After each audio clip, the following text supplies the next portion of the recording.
안녕하세요. 김동섭입니다. 6월 18일 아침 시황 하도록 하겠습니다. 오늘 끝난 미국 시장은 혼조세로 마감을 했습니다. 다우는 하락을 했고요. 나스닥은 상승을 했습니다. 미국 시장에서는 이슈가 한 두 가지 정도가 있었죠. 물론 FOMC 회의까지 하면 뭐 여러 개가 있지만 일단 FOMC는 회의는 뭐 결과가 지금 나온 상태잖아요. 금리 인상을 2023년도에 두 번 하는 걸로. 저는 이것도 당겨질 거라고 좀 보는데 뭐 좀 일단 봐야 될 것 같습니다. 근데 오늘 온 거는 이제 두 가지 이슈가 미국 시장에 있었어요.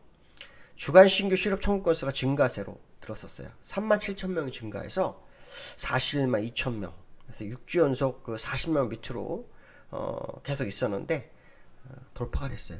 이건 좋은 게 아니죠. 왜냐하면 실업 청구 건수가 증가한다고 해서 고용이 안 좋다는 거로 해석이 될 수 있죠. 근데 어쩌면은 그동안 쉬던 사람들 중에서 뭐 몇 개월치 더 받기 위해서 신청하는 사람이 있을 수도 있다. 뭐 그런 생각도 해봐야 될 것 같고요. 어쨌든 고용에는 약간 부담으로 좀 다가오는 그런 상황이지만 뭐 일시적일 수 있다. 왜냐면 6주 연속으로 40만 명 아래에 있던 것이 갑자기 늘어나는 거고 이거는 좀 의외죠. 그래서 이걸 좀 더 확인 더 해봐야 될 거다 이렇게 보시면 될 것 같고요. 두 번째로는 원자재가 급격한 하락을 가져왔어요. 금값, 구리, 옥수수 뭐 전부 해가지고 평균 4.7% 하락을 했습니다. 금값은 사실 하락하는 이유를 잘 모르겠습니다. 금값은 하락할 이유가 없죠. 긴축을 하게 되면 안전자산 선호를 해야 되기 때문에 금값은 오를 수밖에 없는데 금값이 오히려 내렸어요. 금값도 구리도 내렸고 옥수수도 한 4.7% 내렸습니다. 여기서 이제 우리가 알 수 있는 것은 유동성 힘이 얼마나 크구나라는 겁니다. 유동성으로 지금 시장을 끌어올리는데 돈이 이제 빠져나갈 것 같으니까 벌써부터 이제 움직이는 거죠. 그런 모습이 나타나고 있다. 이렇게 보시면 될 것 같습니다. 오늘 미국 시장의 그 흐름을 보면 저는 이제 테이퍼링에 대해서 이제 굉장히 많은 생각을 하고 있어요. 연말쯤이라고 했는데 저는 아마 9월 정도 보고 있습니다. 9월, 10월. 그러니까 잭슨홀 미팅이 지나고 나면 바로 진행이 될 거다. 그래야 한 1년 6개월 안에 넉넉잡 1년 6개월에 끝난다 하더라도 그 다음 바로 금리 인상이거든요. 그러면은 시간적으로 그렇게 많지가 않아요. 시간적으로 많지 않죠. 물론 1년에 두 번 한다 해서 뭐 2023년 6월, 12월 이렇게 할 수도 있겠죠. 근데 이제 시장은 그렇게 생각 안 할 수도 있습니다. 더 빨라질 수도 있고 또 다르게 생각하시는 부분이 여러 개가 생길 수 있다라고 생각한다면 테이퍼링이 다가오는 건 사실이다라는 부분이죠. 오늘 새벽에 미국이 끝났는데 보시면은 다우는 0.6% 하락, 나스닥은 0.8% 상승이에요. 근데 이거 차트를 한번 보면 다우는 60일선이 깨졌어요. 60일선이 깨진 경우가 여기 한 번 있었죠.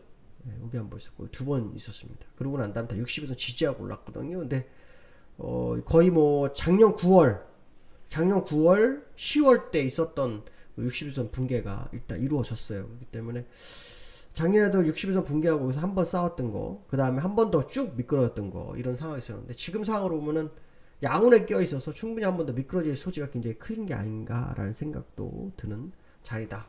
그래서 오늘 밤 또 미국 시장의 흐름 121선을 향해서 갈 건지 아니면 이게 가짜로 해서 또 여기처럼 뭐 살아날 건지를 좀 확인하는 중요한 자리가 오늘 밤에 나타날 거고 그 테이퍼링에 대한 해석이 좀 더 좀 디테일하게 나올 거다라고 판단하고 있습니다. 그래서 그거에 따른 다우의 모습이 있지 않겠나 뭐 생각해 봐야 될 것 같고요. 나스닥은 지금 올랐지만 장중에 1%대까지도 갔었지만 요 추세선을 돌파하지 못하는 그래서 요 3천장 뭐 3봉 뭐 3봉 뭐 이런 표현 쓰죠. 3천장에 근접한 데에서의 싸움을 마지막까지 하고 있는 그런 형국의 모습이다. 뭐 이런 해석을 할 수 있겠죠. 어쨌든 미국 시장이 이제 금리 인상 시그널을 시장에 보냈고 자 그것은 결국 시장에 충격으로 다가온 것이 이제 원자재부터 시작되고 있다라는 거 보면 결국 주가에도 위험자산에도 그 영향이 점점점 가시화될 수 있는 소지가 굉장히 크지 않겠냐 뭐 그런 생각을 해봐야 될 것 같습니다. 사실 역외환율에서 좀 이해가 안 되는 게 이 정도 되면은 이렇게 되면 이제 역외환율이 조금 밀릴 수도 있다 생각했거든요. 근데 역외환율이 또 올랐어요. 역외환율이 1134원 55전에 거래 끝났어요. 그럼 우리나라가 원달러가 어저께 얼마에 끝났냐면 어저께 1130원에 끝났어요. 그러니까 또 4원 50전이 또 오른 거예요. 그러면 이거 원달러가 상당히 좀 부담스럽게 되는데 이 이유는 잘 모르겠지만 원달러가 계속 오르고 있는 그런 상황이다. 어저께 우리나라 위클리 만기인 거 아시죠? 오늘 미국의 옵션 만기가 끝났어요. 그렇죠? 내일 시초가를 계산하죠. 그러니까 오늘 옵션 만기 이거 내일 시초가를 끝나는 그런 상황. 그러니까 오늘 밤 시초가죠. 오늘 밤 시초가를 끝납니다. 근데 어쨌든 우리나라 위클리 만기 영향으로 인해서 위클리 만기 전날 외국인이 선물을 얼마를 사셨는지 아세요? 7,000원하고 샀어요. 7,000원. 그 전날 2,000원. 그래서 위클리 만기를 상방으로 보고 있었던 것 같습니다. 그러다가 밀리니까 확 팔았지만 결국에서는 그 손실 안 보는 선에서 아마 선물이 나간 것 같고 위클리 만기 때문에 시장이 하락을 멈춘 거 아니냐 이런 생각이 들고 있거든요. 그 만기가 오늘 끝났으니까 원달러 상승분이 오늘 시장에 반영이 되는지 오늘 확인하셔야 되겠죠. 예, 원달러가 지금 저점에서 어저께 11원, 어저께 13원, 그렇죠? 오늘 또 4원은 17원, 18원 올랐는데 주가가 오히려 올랐기 때문에 원달러의 흐름은 꼭 보셔야 되겠다라고 말씀드리고 싶습니다. 자, 두 번째로는 신흥국대 금리 인상 지속. 그 지난번에 제가 아마 신흥국에서 금리 인상을 했다. 그렇기 때문에 그 다음에는 선진국과 중간에 있는 나라, 우리나라가 다음이 될 거다 이 얘기를 해드렸었는데 그 당시에 이제 브라질, 인도, 그 다음에 터키, 이렇게 러시아 이렇게 금리 인상했었거든요. 근데 이번에 또 금리 인상했어요. 브라질, 터키, 러시아 금리 인상합니다. 그래서 이 브라질 같은 경우는 연초에 2%였는데 벌써 4.25%가 됐고요. 터키는 17%에서 19%가 됐다고 합니다. 러시아는 5%에서 5.5%. 자, 이 얘기는 무슨 말이냐? 우리나라도 금리 인상 시그널이 100% 들어와 있다. 타이밍 싸움일 것이다. 뭐 그런 얘기를 합니다. 제가 세 번째 보면 한은 7월 소수 의견 가능성 이게 뉴스로 나왔어요. 시장에서는 7월에 소수 의견을 주고 조만간 금리 인상할 거다. 또 한편으로는 7, 8월 정도에 금리 소수 의견을 주고 할 거다. 뭐 이런 얘기가 있습니다. 어쨌든 중요한 건 뭡니까? 금리 인상이죠. 금리 인상 하겠다. 그 얘기입니다. 금리 인상은 거의 기정사실로 우리나라 봐야 되겠죠. 어쨌든 신흥국이 진행이 됐다라는 것은 다음 타자는 우리나라라는 것을 우리는 인정해야 될 거고 그건 결국 우리나라에도 유동수정을 이제 흡수하는 상황이 되겠죠. 추경에서 30조를 푸는데 그 30조를 풀어봐야 한 사람당 돌아가는 금액이 얼마일까요? 그게 주식에 들어오지는 못합니다. 상할비로 쓰겠죠. 그러니까 미국과는 달라요. 네, 그래서 상할비로 쓸 확률이 굉장히 높기 때문에 주식으로 안 들어오니까 사실 이거 유동성은 실제로 늘어났다라기보다는 그냥 줄어드는 쪽으로 갈 거다라는 생각을 해봐야 될 것 같고요.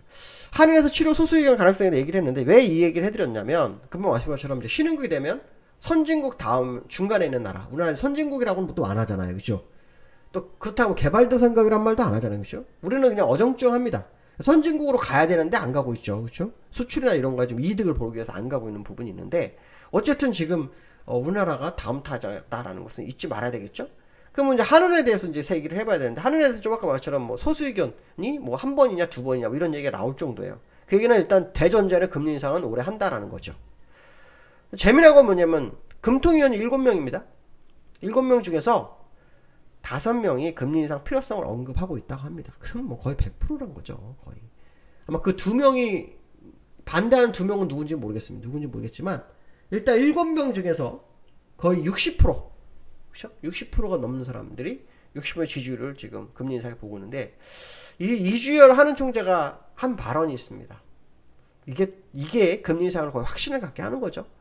연준이 완화적일 때 통화정책을 조정하는 게 유리하다. 이 표현을 썼어요. 그리고 얼마 전에 우리나라에서 올해 2번 정도 생각을 한다 그랬거든요. 만약에 2번이라면은 지금 9, 12월 이렇게 해야 되겠죠. 3개월 단위로. 한 번이라면 뭐 12월 전에만 하면 되는 거고요. 한 번인가 두 번일까 한번 보시겠지만 시장에는 밑밥을 깔았습니다. 2번이라는 밑밥을 깔았기 때문에 2번일 수도 있습니다. 그러니까 굉장히 근데 그때 표현이 무슨 표현이냐면 2번을 한다고 긴축을 하고 보기는 어렵다라는 표현을 썼습니다. 정말 이거는 누구의 머리에서 나온 건지 모르겠지만 말이 안 되죠. 금리를 인상하면 긴축인 거지 2번은 긴축이 아니고 3번은 긴축이라는 표현은 말이 안 되잖아요. 물론 시장의 충격이 미미할 수 있다라는 표현을 쓰고 있지만 절대로 잘 씁니다. 긴축은 미미하지 않습니다. 예, 그 얘기를 해드리고 싶습니다. 그래서 시장이 일단은 금리 인상 시그널로 접근해 하는 그런 과정이 아닌가 이렇게 봐야 될 것 같고요. 오늘 어떻게 3264일 끝났어요. 나스닥을 따라갈 건지 우리나라 따라갈 건지 모르겠지만 나스닥이 돌파가 안 됐기 때문에 나스닥을 따라가는 건 아닐 수 있다라고 판단하고 있고요. 원달러에 따라 움직임이 있지 않겠냐 이 생각 한번 해보는 것도 나쁘지 않을 것 같다 이렇게 말씀드리고 싶습니다. 오늘 금요일입니다. 오늘 즐거운 뭐 시간도 되시고 승리하는 하루 되시고 또 토요일날 저녁 한 7시 반쯤에 라이브 진행을 되도록이면 할 수 있도록 하겠습니다. 감사합니다.